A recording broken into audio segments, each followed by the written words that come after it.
Bom tudo! E bem-vindos a Moscou. E dessa vez num verdadeiro café e com um verdadeiro latte. Bom, tem vários assuntos entrelaçados que vamos tentar tocar hoje em relação à conjuntura extremamente incandescente do próximo verão no hemisfério norte, que se aproxima. Vai ser um verão extremamente quente. Uma das possibilidades é de que haja um atentado de bandeira falsa, um false flag, imputado à Rússia por parte do desespero do Império, especialmente das agências de inteligência do Império. Isso é uma séria possibilidade, ela é considerada aqui. Isso tudo está ligado ao que está acontecendo no campo de batalha na Ucrânia, a desagregação absoluta do front, 1000 quilômetros, falta de armas, falta de exércitos. Esse já é o quarto exército ucraniano que está sendo dizimado pela estratégia russa, que é caranguejo, que é moedor de carne e depois aquela artilharia absolutamente alucinante, devastando tudo pela frente. Bom, tudo isso nos leva ao acontecimento principal dos últimos dias, que foi a proposta de paz do presidente Putin para, digamos, começar a tentar resolver o drama na Ucrânia. Isso gerou uma discussão bastante séria aqui em vários setores, envolvendo todo mundo, diplomatas, empresários, acadêmicos, especialistas militares, o pessoal que está no campo de batalha no Donbass. Basicamente, resumindo as críticas, é de que é uma proposta muito generosa. É uma proposta muito generosa. É basicamente um pequeno upgrade do que eles tinham fundamentalmente concordado em Istambul em abril de 2022, até que os americanos deram a ordem de que não poderia haver uma solução para a guerra na época, incluindo Boris Johnson, que foi o emissário, mas essas ordens vieram lá de cima. Boris Johnson foi apenas o emissário que chegou em Istambul. Nós estávamos em Istambul, nós vimos isso ao vivo e todos que estavam lá e os observadores turcos, o consenso era de que estava praticamente a ponto de ser selado um acordo, que foi desmilinguido nas 12 horas seguintes. Bom, a proposta do presidente Putin basicamente é desmilitarização, uma certa desmilitarização, não total desmilitarização da Ucrânia, mas uma Ucrânia neutra, sem OTAN, mas guardando, do jeito que foi fraseada a proposta, a possibilidade de que eles tenham um exército. E se Kiev tem um exército, será um exército, evidentemente, da OTAN. E o único poder com quem os russos podem conversar para uma eventual negociação é a Verkhovna Rada, o parlamento ucraniano. Muito interessante. Alguns membros do parlamento já começaram a discutir entre eles a proposta de Putin. E é a última oferta. Isso é o que a gente chama, a expressão em inglês é muito engraçada, é o último saloon, o saloon da última chance. É aquela famosa cena nos faroestes da última chance do bandido conseguir se safar sem cair morto pelo mocinho. E é isso que vai acontecer se a proposta for rejeitada. Está sendo dito por todo mundo, desde o Medvedev ao Nebenzia, que é o representante russo na ONU, ao Narishkin, que é o chefe da inteligência estrangeira, Foreign Intelligence. E a próxima oferta não vai ser uma oferta, vai ser uma intimação para a rendição total, com tudo que isso implica. Bom, evidentemente do outro lado, o lado hegemônico, imperial, ordem internacional baseada em regras que a gente faz, desfaz como quiser, A OTAN já rejeitou, atrás, evidentemente, do camisa suada verde em Kiev, que já rejeitou também, mas isso é irrelevante. O fato da OTAN rejeitar é relevante, porque o único plano que a OTAN tem daqui para frente é escalar. E escalar em vários níveis. Escalar no sentido de uma autorização que foi dada já há meses e que só agora se tornou pública para os mísseis de médio e relativamente longo alcance que foram fornecidos a Kiev serem usados contra alvos dentro da Federação Russa. E isso, todo mundo nas escalas de poder aqui disse a mesma coisa também. Isso é uma red line mesmo, e a resposta vai ser devastadora. Já houve ataques como esse, e até agora não houve uma resposta devastadora.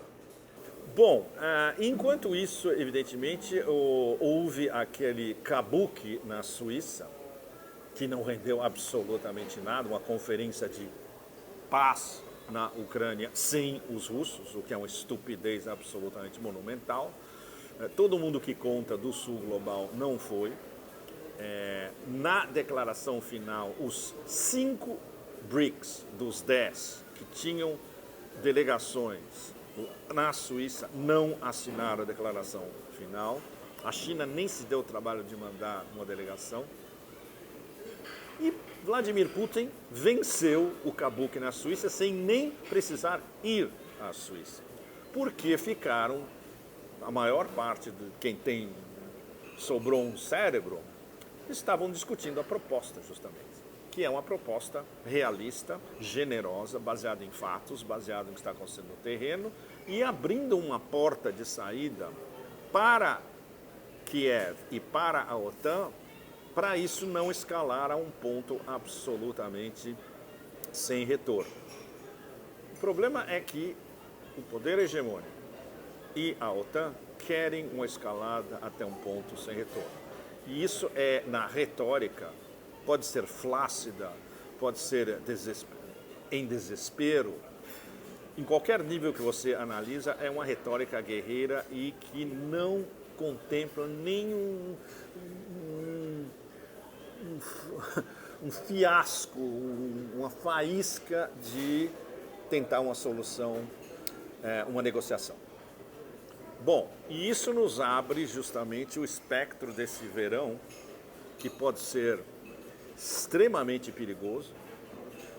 Uma das minhas últimas colunas eu titulei justamente O Verão em que Vivemos em Perigo. E esse perigo vai ser possivelmente ainda mais marcado entre agosto e início de setembro. Há uma janela de tempo onde pode acontecer alguma coisa completamente inesperada, fora do esquadro, um evento de cisne negro ou um atentado de falsa bandeira. E a partir de setembro fica muito perto das eleições americanas. Porque isso é algo que eles usariam, no sentido, os ziocons, os sionistas neocons americanos, atlanticistas com os seus vassalos na Europa, eles usariam isso para, primeiro de tudo, culpar a Rússia e provocar uma aceleração desses ataques contra a Federação Russa. Fora isso, tem uma outra vertente que eles vão começar a usar a partir de agora, cada vez mais, que é utilizar a legião estrangeira do terror.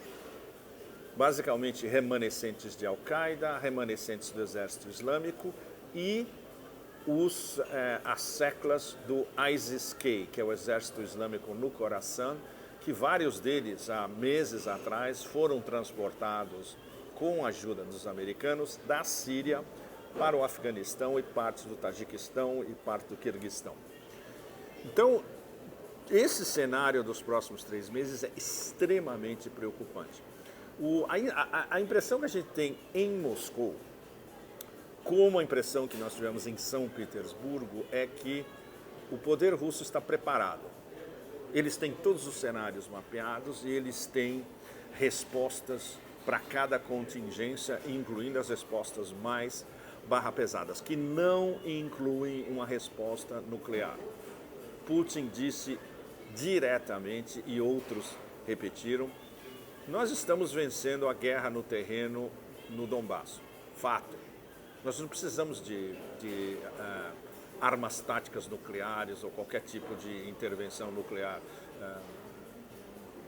arma de bolso, seja o que for. Ridículo. Não é isso. O objetivo russo é uma desmilitarização total da Ucrânia que está acontecendo, é vencer a guerra totalmente no campo de batalha, que é o que está acontecendo cada vez mais, e o circo se fechando cada vez mais, e o caldeirão se fechando cada vez mais, e aí depois ditar as regras que, assumindo, como já podemos assumir, que a proposta já foi rejeitada pela OTAN, e sem que eles dizem é rejeitada pelo Império, porque é uma proposta que implica uma derrota brutal da OTAN contra a Rússia em Novorossiya, e isso é o anátema supremo do ponto de vista do atlanticismo, não pode ser aceita, ou seja, os russos vão continuar fazendo o que eles estão fazendo e vão incrementar a força do que eles estão fazendo. Bom, o que a nova conjuntura na Europa muda tudo isso que pode acontecer de incandescente? Nada. E eu vou dar o exemplo principal para vocês do que nada vai mudar. Vocês não têm ideia do que vai acontecer em Bruxelas na segunda-feira da próxima semana. Vai haver um jantar privado em Bruxelas, onde não vai ninguém, só chefes de Estado e seus representantes dos países da União Europeia. Eles vão escolher o novo presidente da Comissão Europeia, que será o mesmo. Ou seja, vai ser 2.0 versão Pústula von der Leyen, também conhecida como Ursula von der Leyen, corrupta, mentirosa, russófoba e extremamente incompetente e arrogante. Mais 5 anos dessa excrescência comandando a Comissão Europeia. O que isso significa na prática? Que a demência russófoba continua em Bruxelas, porque Ursula von der Leyen basicamente é a extensão da atual administração na Casa Branca e do sistema do Partido Democrata que está no poder no momento. Ela é apenas uma cumpridora de ordens, ela está minando a União Europeia por dentro.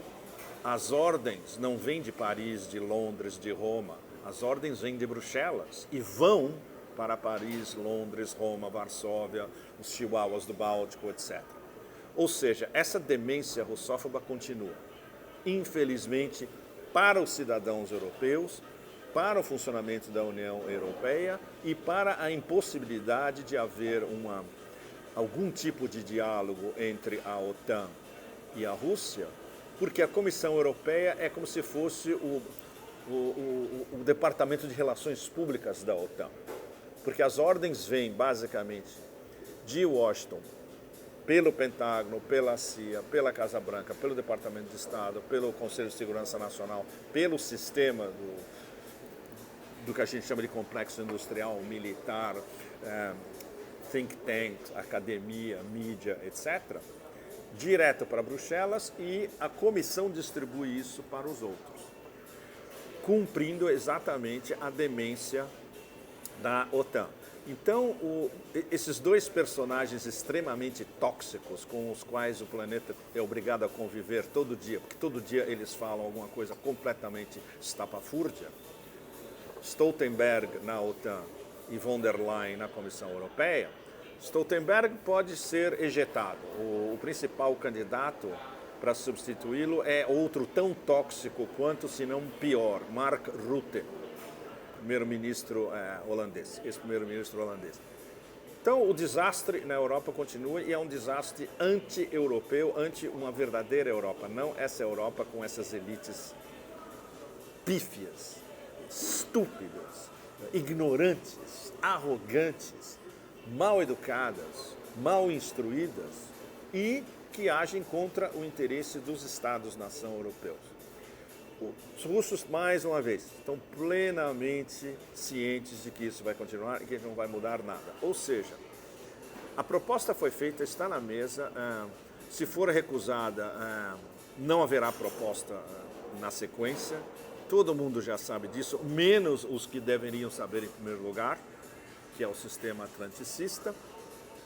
O que nos leva a esses próximos meses de extrema incerteza e realmente incandescentes. Enquanto isso, no mundo real, que é o mundo da formação do mundo multipolar, multinodal, de nós entrecruzados, que é uma noção que começou a ser utilizada no Fórum de São Petersburgo, um mundo, segundo o presidente Putin, harmônico, multipolaridade harmônica, continua avançando a uma velocidade enorme.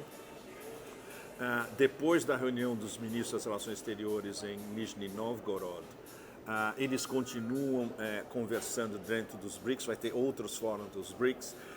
O sistema de pagamentos alternativo, the UNIT, foi totalmente aprovado pelo Ministério das Finanças russo, que é muito importante porque dá um peso extra para essa negociação se expandir pelos BRICS. O UNIT vai chegar na mesa de Mohammed bin Salman, na Arábia Saudita. Isso é de uma importância absolutamente fundamental, porque o outro grande desenvolvimento dos últimos dias é o fim do acordo do petrodólar entre Washington e Riad. A partir de agora, a Arábia Saudita pode vender o seu petróleo nas moedas que eles escolherem. E a principal, justamente, é o yuan. Ou seja, na prática, o petro-yuan começa a avançar cada vez mais a partir dos últimos dias. Isso é uma mudança de jogo absolutamente brutal e vai ter repercussões no mundo inteiro.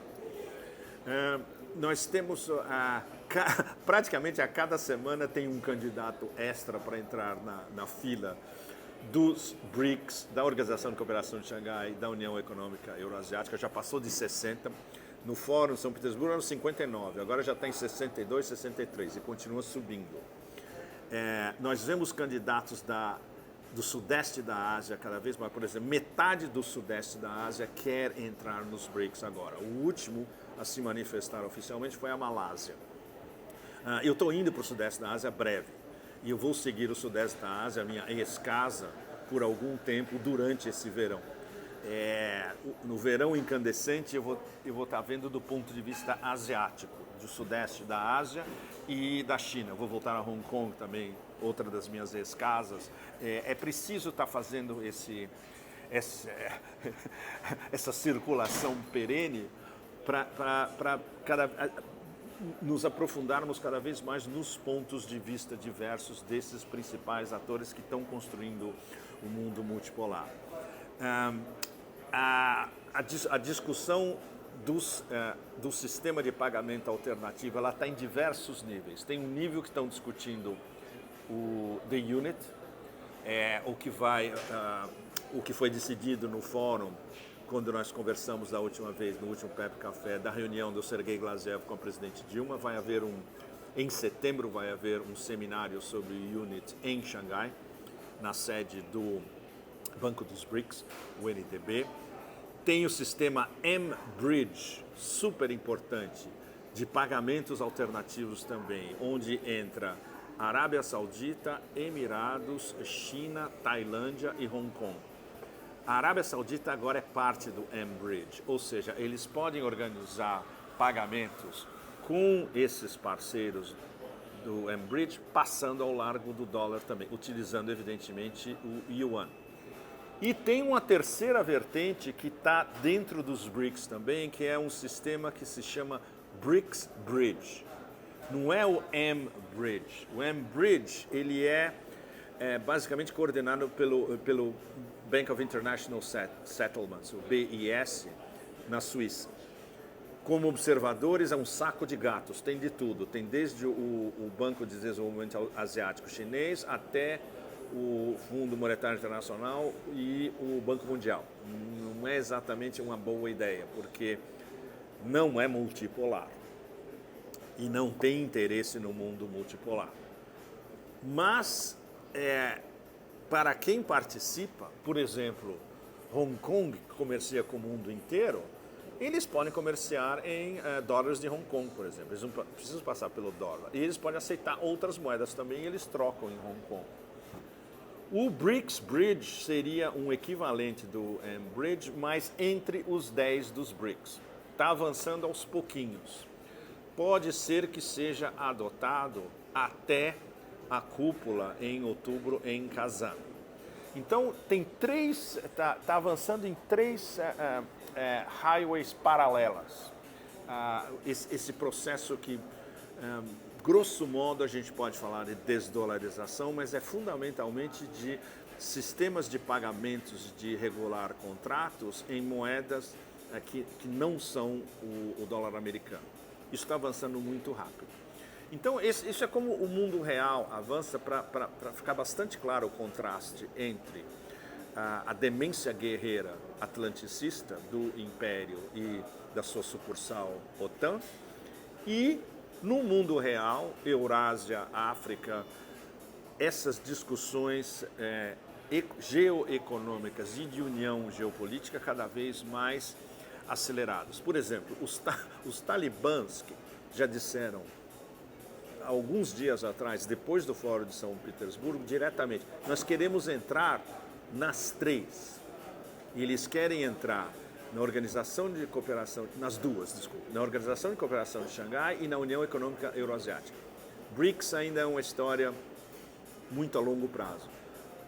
Vocês imaginam o Afeganistão entrando nos BRICS até o final dessa década. Não é impossível. O Iêmen está com uma delegação aqui em Moscou, que chegou há 2 dias atrás, vão ter encontros super importantes. E o Iêmen já disse que está muito interessado em começar a conversar em uma possível adesão aos BRICS. Ou seja, a movimentação não para, vindo de todos esses nós do sul global, do mundo multinodal, de todos os nós do sul global.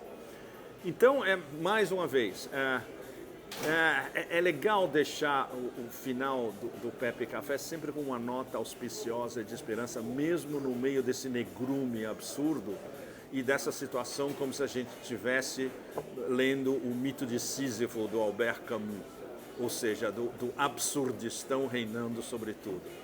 Tem vias de saída, tem vias de onde o mundo multinodal, esses diversos nodos, estão estudando, estão apalpando, estão vendo todas as saídas possíveis para escapar dessa dominação unilateral. Então, essa é a mensagem dessa semana. Eu estou indo para Kazan. A semana que vem a gente vai conversar sobre o que vai acontecer em Kazan nesses próximos dias. Uma pequena mensagem sobre o meu livro, que saiu nos Estados Unidos há 2 meses atrás, mais ou menos, Eurásia contra Otanistão. Vocês que leem inglês, peguem esse livro. Ele vai explicar, é como se ele fosse o background de todos os Pepe Cafés. Ele explica o que aconteceu nos últimos 2 anos, mais ou menos, em ensaios interligados, e com todos esses pontos de fuga. Ele fala de BRICS, mas ele fala de sufismo na Ásia Central. Ele fala da Sicília, usando a Sicília como uma base do Otanistão, mas ele fala também o que está acontecendo no fundo da Anatólia. Ele fala de corredores de comunicação, por exemplo, o Norte-Sul, que é Rússia, Irã, Índia. Então, isso pode dar a vocês o estofo que está por trás de todas as nossas discussões que a gente está desenvolvendo durante esse ano. Esse é o primeiro ano do Pepe. O Pepe Café vai fazer 1 ano esse ano e vai ser... Se for na Tailândia, vai ser ainda mais engraçado, porque o primeiro foi na Tailândia, eu não lembro quando. Mas ou vai ser na Tailândia ou vai ser na Rússia, o primeiro ano.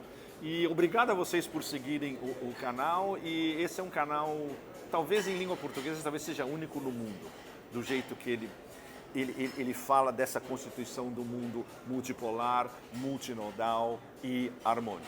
Então, Até a próxima semana com novidades de Kazan. Tchau, tchau. Obrigado. Tchau.